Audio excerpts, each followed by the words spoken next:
In 2017, two Mormon cousins opened up a single cookie shop in a building in Utah that was literally scheduled to be demolished. 7 years later, that same cookie company is worth over $2 billion, has over 1,100 stores open, and has more TikTok followers than Starbucks and Cookie Cream combined. They did this selling essentially one product, a single cookie, and using a marketing tactic so simple that it is almost stupid. And here's the craziest part. They pulled off this grand scheme without owning any of the stores themselves. Every single store is funded by someone else's money. Must be nice. But this is not just a rags to riches story, because right as their story started to come together, it started to crack. Today we're going to talk about it. A mansion, furious franchisees, a $24 million lawsuit, and massive layoffs all came at Crumbl Cookie. This is the rise, near fall, and comeback of Crumbl. So let's start at the beginning. The two founders are cousins, Jason McGowan and Sawyer Hemsley. They're an odd pair to build a $2 billion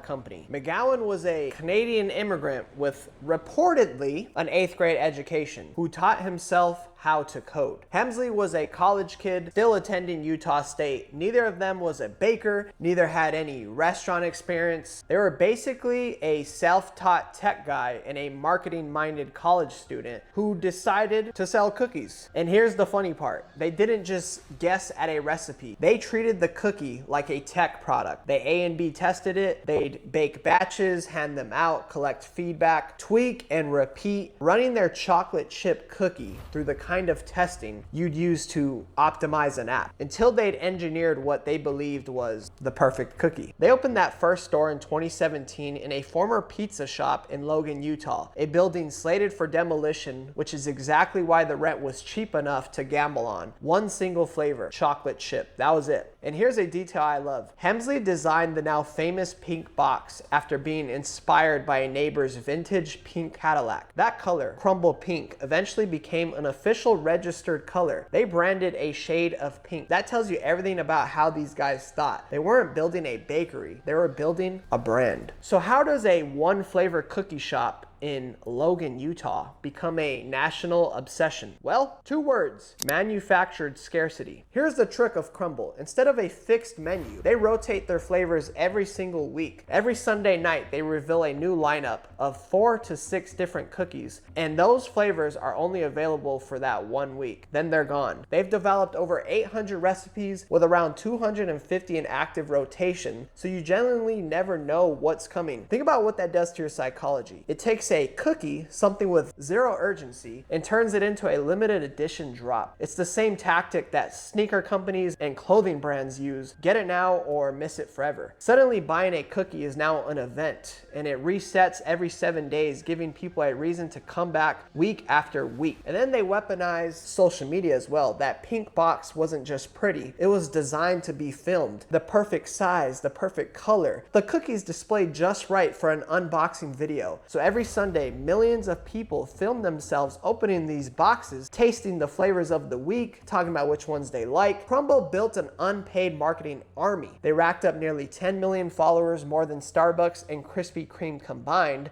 with customers doing all of the advertising. It's genius. The results were also staggering. Their app became the #6 food and drink app in the entire App Store, ahead of Domino's, Taco Bell, Chipotle, for a company that basically sells one product. Peak sales concentrate in the first 48 hours after each Sunday when they reveal the menu. They manufactured a weekly rush. The growth was explosive. 1 store in 2017, 90 by 2020, and 300 by 2021. By 2024, over 1,000 stores, becoming the fastest growing cookie company in the history of America. Now here's a part about how they grew, not just how fast. Crumbl doesn't own any of its stores. Almost every single location is a franchise, meaning someone else puts up the money to open it. And that is an incredible position to be in as the parent company. Here's how the money flows to Crumbl corporate. To open up a Crumbl, a franchisee pays a $50,000 franchise fee, and the total investment to build the store runs anywhere between $800,000 to $1.5 million. All of that is the franchisee's money, not Crumbl's. Then on top of that, the franchisee pays Crumbl 8% of all their sales in royalties, plus another 3.5% for advertising every month forever. So Crumbl gets to expand across the entire country, over 1,000 stores, without spending any of its own money to build them. And they collect a cut of every dollar that store makes. That's why the company generates around 150 million in EBITDA every single year, basically operating profit, and got valued at $2 billion. And the CEO, McGowan, still owns 50% of the entire thing. It's a beautiful machine for the people at the top, but for the people at the bottom, it's a little bit of a different story, because while corporate is printing money, the people who actually bought these franchisee stores are about to have a different experience. Because here's the thing, what the highlight reel doesn't really show you. In 2023, the cracks started to appear, and they were pretty bad. Sales at the average Crumbl location dropped around 37% in a single year. It's a brutal decline. The company laid off around 10% of its entire corporate staff, and for the first time in company history, Crumbl stores started closing. And then here came the moment where the business problem turned into a PR disaster. In September, Sawyer Hemsley posted a video of himself at his own personal mansion that he had just bought. And just a week later is when Crumbl laid off 100 corporate employees. The timing was catastrophic. Executive flexing his own mansion immediately followed by workers losing their jobs. Hemsley deleted the mansion content, but after all of this backlash, the internet does not forget. The optics wrote themselves, and it just kept coming. There was a class action lawsuit later after this, alleging that Crumbl had been charging a 3% service fee in their app, tucked behind a tiny gray question mark icon most customers didn't even notice. They discontinued this fee,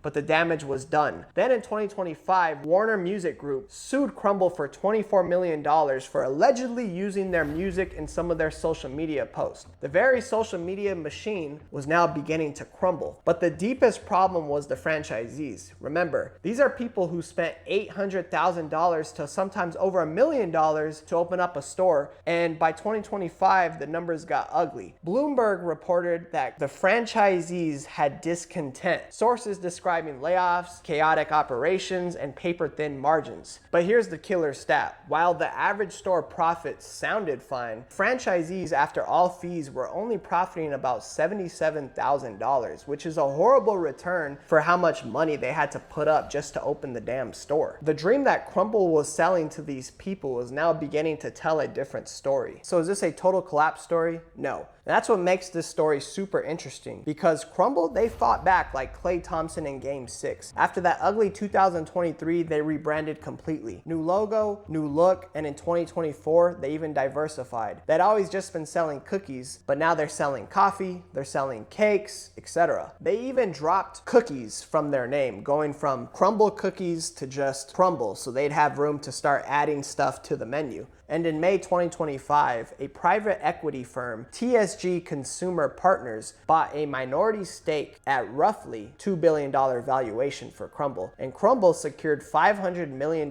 in financing from heavyweights like Blackstone. So even through all of that drama, big money still believed in Crumbl. The comeback is real, but it is a little bumpy, right? Sales in 2025 actually dipped again. The average store did about 1.1 million, down from 1.3 million in the previous year, but they kept expanding, crossing over 1,100 stores, and they are now eyeing international markets. It's a company that got knocked around, absorbed some serious self-inflicted wounds, and is still standing as the biggest cookie chain in North America. So what do you actually take away from the Crumbl story? Well, a few things. One, manufactured scarcity is one of the most powerful tools in business. They took a cookie, made it disappear every single week, and turned a snack into an event. That psychology works on almost anything. And two, the franchise model is genius for the parent company and a serious gamble for the franchisee. Crumbl grew 1,000 stores on other people's money and collected a cut of everything. But the people who actually funded that growth, half of them are making only $77,000 a year on $1 million